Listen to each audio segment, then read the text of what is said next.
Welcome to our channel. आज की इस वीडियो में हम कवर करने वाले हैं S Varadarajan versus state of Madras case.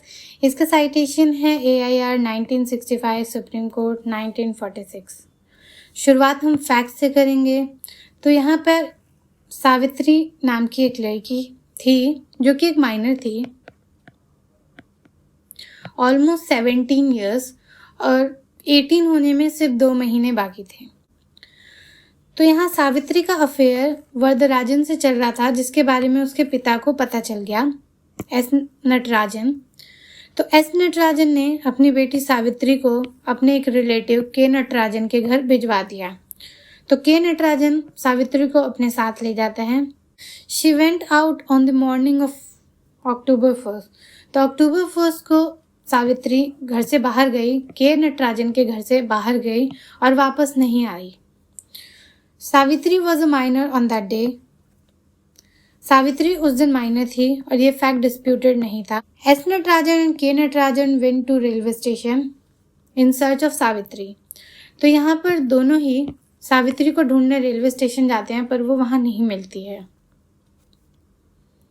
ये केस ट्रायल कोर्ट में पहुंचता है।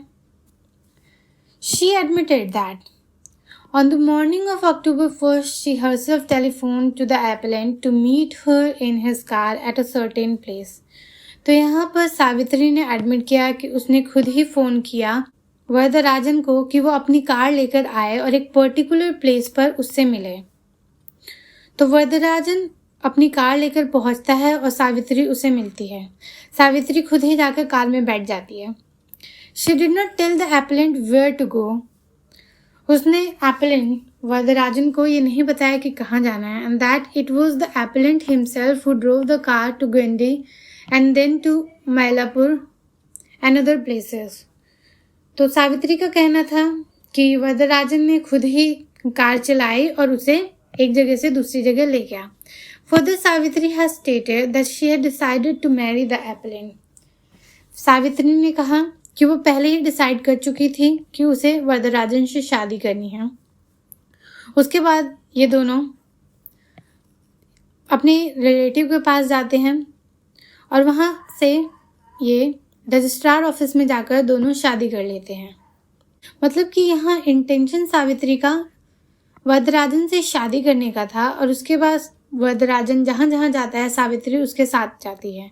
तो यहाँ 2 कंटेंशंस दिए गए हैं एपेलेंट की तरफ से। पहला, Savitri had abundant the guardianship of her father, यानी कि उसने अबंडेंट कर दी थी गार्जियनशिप, उसने खुद से अपने पिता की कस्टडी छोड़ दी।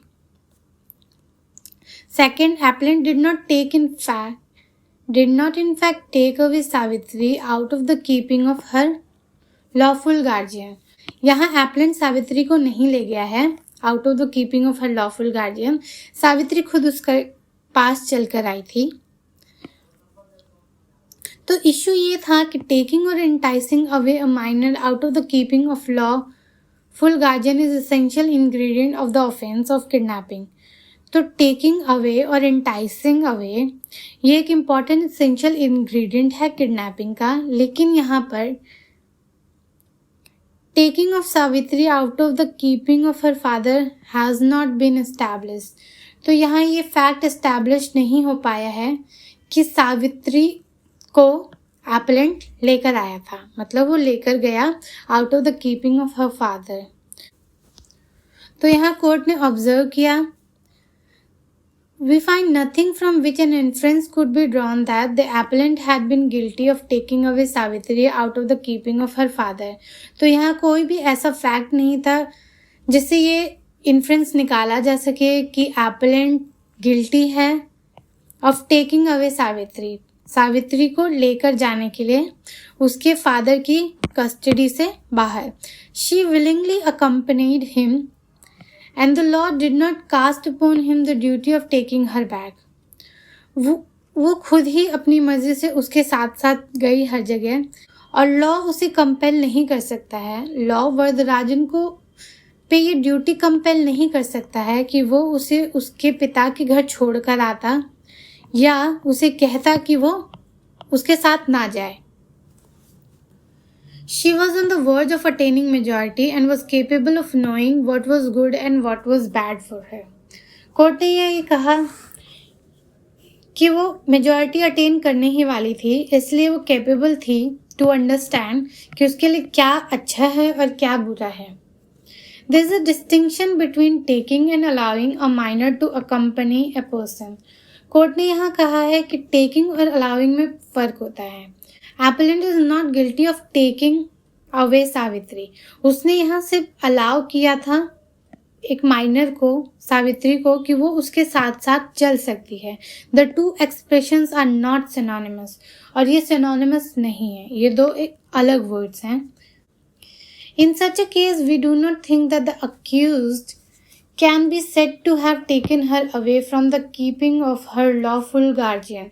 तो इस केस में कोर्ट को नहीं लगता कि ये कहा जा सकता है कि accused उसे उसके पेरेंट्स की कस्टडी से बाहर लेकर गया.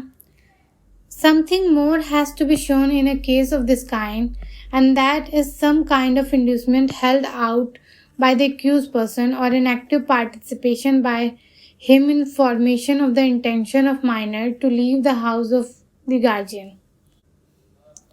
तो इस तरीके के केसेस में ये भी देखा जाएगा कि एक्यूज की तरफ से कोई इंड्यूसमेंट हुआ या नहीं हुआ, एक्यूज का कोई एक्टिव पार्टिसिपेशन रहा था या नहीं उसके घर छोड़ने में.